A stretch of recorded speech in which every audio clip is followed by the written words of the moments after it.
Bismillahirrahmanirrahim. Assalamualaikum warahmatullahi wabarakatuh. Alhamdulillahi rabbil alamin. Wassalatu wassalamu ala ashrafil anbiya'i wal mursalin. Nabiyyina Muhammadin wa ala alihi wa ashabihi wa man tabi'ahum bi ihsanin ila yaumil qiyamah. Amma ba'd. Allahumma salli wa sallim wa barik ala abdika wa rasulika Muhammadin sallallahu alaihi wa ala alihi wa ashabihi wa man tabi'ahum bi ihsanin ila yaumiddin. Amma ba'd. Alhamdulillah,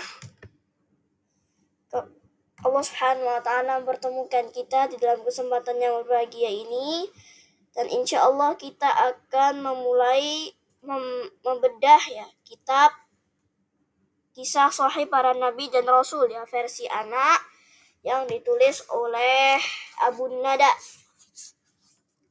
Baik, kita akan mulai dari kisah Nabi yang pertama, yaitu Nabi Adam alaihi salam. Kita baca, Allah ciptakan manusia pertama. Ini sebagaimana yang Allah Subhanahu wa taala firmankan dalam Quran surat Al-Hijr surat ke-15 ayat ke-29.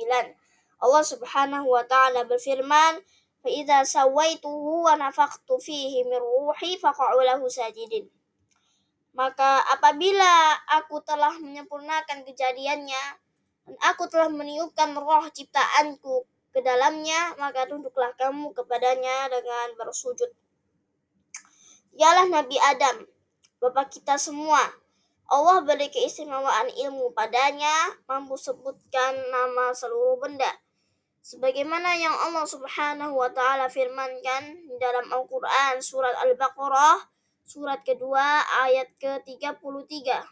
Allah Subhanahu wa taala berfirman, "Qala ya Adamu anbi'hum bi asma'ihim." Falamma anba'ahum bi asma'ihim qala alam aqul lakum inni a'lamu ghaibas samawati wal ardi wa a'lamu ma tubduna wa ma kuntum taktumun. Allah berfirman, "Wahai Adam, beritahukanlah kepada mereka nama-nama itu." Setelah Adam menyebutkan nama-namanya, dia berfirman, "Bukankah telah aku katakan kepada kalian bahwa aku mengetahui rahasia langit dan bumi, dan aku mengetahui apa yang kalian nyatakan dan apa yang kalian sembunyikan." Kemudian Allah perintah seluruh malaikat sujud kepadanya, kecuali iblis yang tinggi hatinya. Sebagaimana ya Allah Subhanahu wa taala firmankan di dalam Al-Qur'an surat Al-Baqarah surat kedua lanjutannya ayat ke-34. Allah Subhanahu wa taala berfirman,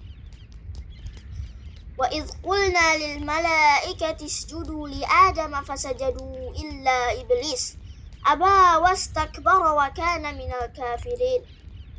Dan ingatlah ketika kami berfirman kepada para malaikat, "Sujudlah kalian kepada Adam," maka mereka pun sujud kecuali iblis.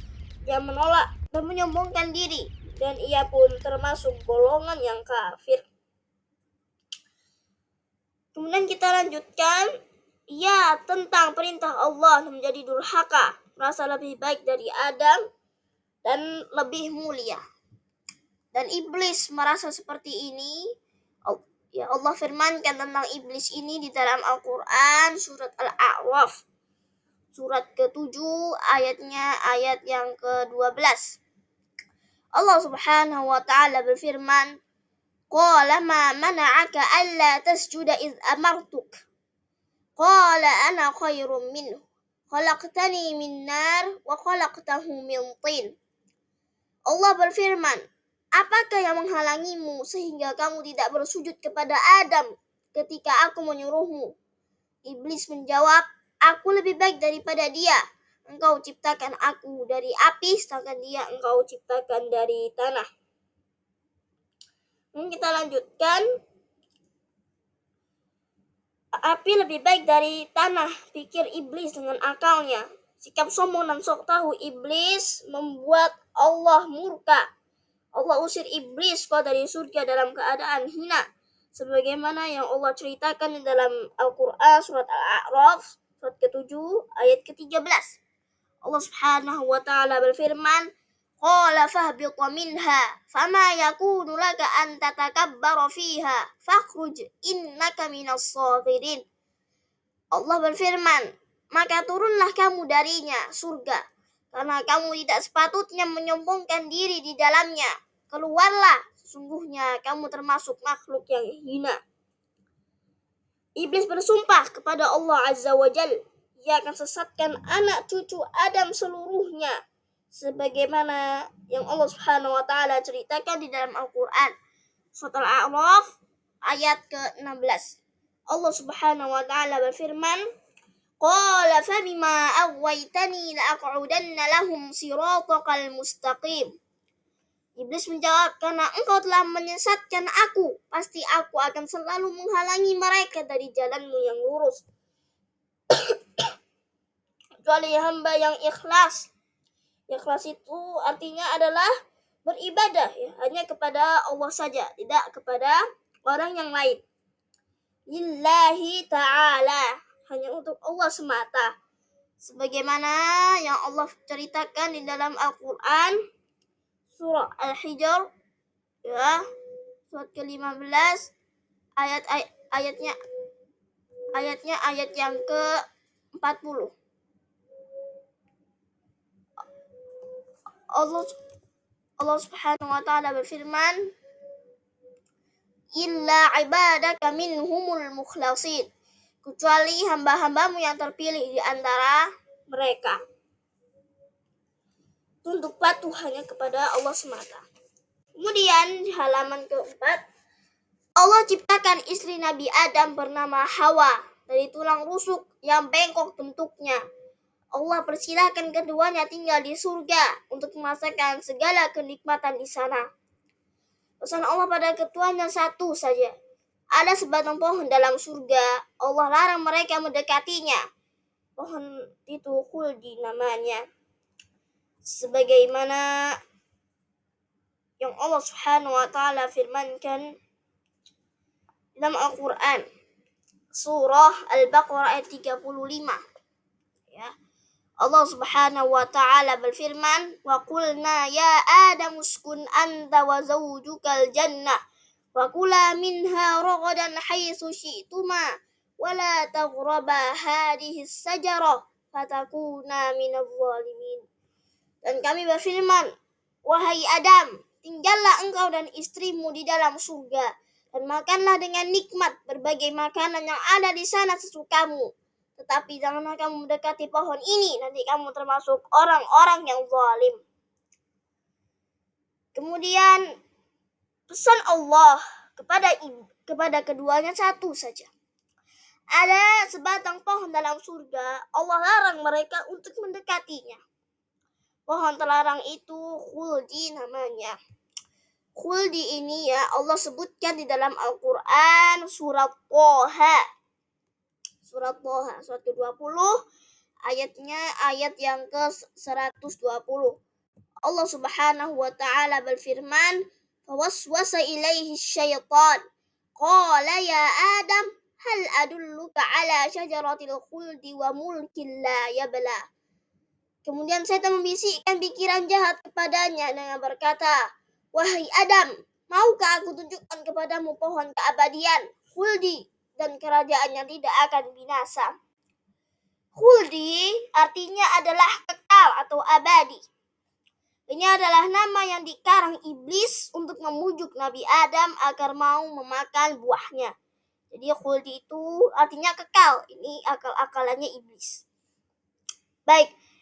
Kemudian iblis membujuk Adam dan Hawa supaya pohon khuldi didekatinya. Jika Adam dan Hawa memakannya, ya, jika Adam dan Hawa memakannya, mereka dapat hidup kekal di surga. Sebagaimana yang Allah Subhanahu wa taala firmankan di dalam Al-Qur'an ya.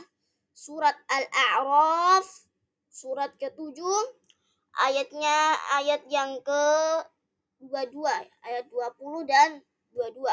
Ayat yang ke-20 Allah berfirman, "Fawaswasa lahuma asy-syaitanu liyubdiya lahuma ma wuriya anhuma min sawatihima وقال ما نهاكما ربكما عن هذه الشجرة إلا أن تكونا ملكين أو تكونا من الخالدين.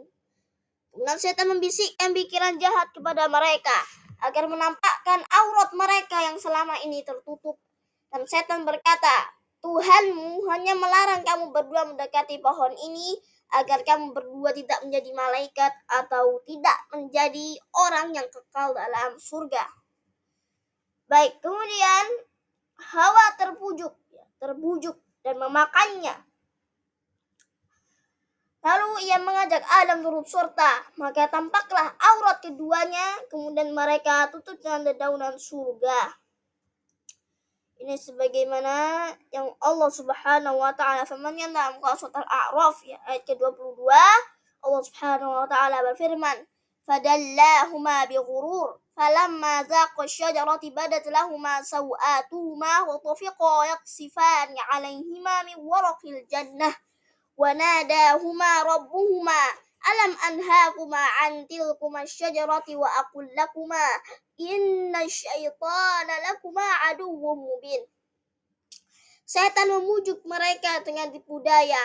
Ketika mereka mencicipi pohon itu, tampaklah oleh mereka auratnya. Maka mulailah mereka menutupinya dengan daun-daun surga. Tuhan menyuruh mereka, "Bukankah aku telah melarang kamu dari pohon itu? Dan aku telah mengatakan bahwa sesungguhnya setan adalah musuh yang nyata bagi kamu berdua." Allah murka kepada Adam dan Hawa. Allah keluarkan keduanya dari surga. Sebagaimana yang Allah Subhanahu wa taala firmankan dalam surat Thaha surat ke-20 ayat yang ke-123. Allah Subhanahu wa taala berfirman, "Qala ihbita minha jami'a ba'dukum li ba'din 'adu fa innama ya'tiyannakum minni hudan faman ittaba'a hudaya fala yadhillu wa la yashqa." Allah berfirman, "Turunlah kamu berdua dari surga bersama-sama. Sebagian kamu menjadi musuh bagi sebagian yang lain. Jika datang kepadamu petunjuk dariku, maka ketahuilah, barang siapa mengikuti petunjukku, dia tidak akan sesat dan tidak akan celaka." Kemudian Allah Subhanahu wa taala menurunkan Nabi Adam dan Hawa ke dunia untuk bertaubat, menebus dosanya. Kemudian Nabi Adam berdoa sebagaimana yang Allah Subhanahu wa taala sebutkan dalam Quran surat Al-A'raf ayat yang ke-23. Ini adalah doa yang sangat bagus. Allah Subhanahu wa taala berfirman, "Qala rabbana zalamna anfusana wa illam taghfir lana wa tarhamna lanakunanna minal khasirin." Keduanya berkata, "Ya Tuhan kami telah menzalimi diri kami sendiri. Jika Engkau tidak mengampuni kami dan memberi rahmat kepada kami, niscaya kami termasuk orang-orang yang merugi."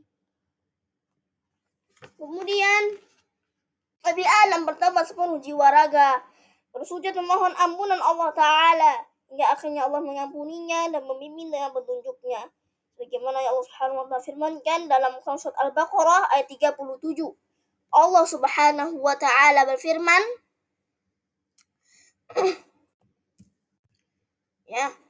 "Fatalaqqa Adam min rabbih kalimatin fataba alaihi innahu huwat tawwabur rahim." Dan Adam menerima beberapa kalimat-kalimat dari Tuhannya, lalu dia pun menerima tobatnya. Sungguh Allah Maha Penerima tobat lagi Maha Penyayang. Kemudian dari yang lain adalah Quran surat Thaha, surat yang ke-20 ayat yang ke-122. Allah Subhanahu wa taala berfirman, "Summa jtabahu rabbuhu fataba alaihi wa hada." Kemudian Tuhannya memilih dia, maka dia menerima tobatnya dan memberinya petunjuk. Kemudian Nabi Adam sangat tampan wajahnya, tinggi badannya 60 hasta. Hidup di dunia 1000 tahun lamanya, memiliki anak 40 banyaknya. Baik. Kemudian kisah Nabi Adam jadi pelajaran berharga agar hidup selalu hati-hati dan waspada terhadap bujukan rayu iblis yang menggoda, menyesatkan kita dari jalan Allah Ta'ala. Baik, hadis yang tadi yang tentang tingginya Nabi Adam alaihi salam, Nabi Shallallahu alaihi wasallam bersabda di dalam hadis yang diriwayatkan oleh Imam Al-Bukhari, ya, Bukhari, bahwasanya Nabi Shallallahu alaihi wasallam bersabda, Khalaqallahu azza wa jalla Adama ala suratihi tuluhu sittuna zira'an. Ya. Allah azza wa jalla menciptakan Adam dalam bentuknya, tinggi beliau 60 hasta. Baik, itu saja bisa kami sampaikan, mudah-mudahan bermanfaat. Kita tutup dengan doa kafaratul majelis. Subhanakallahumma wa bihamdika asyhadu an la ilaha illa anta astaghfiruka wa atubu ilaik. Wa sallallahu ala nabiyyina Muhammadin wa ala alihi wa ashabihi wa sallam.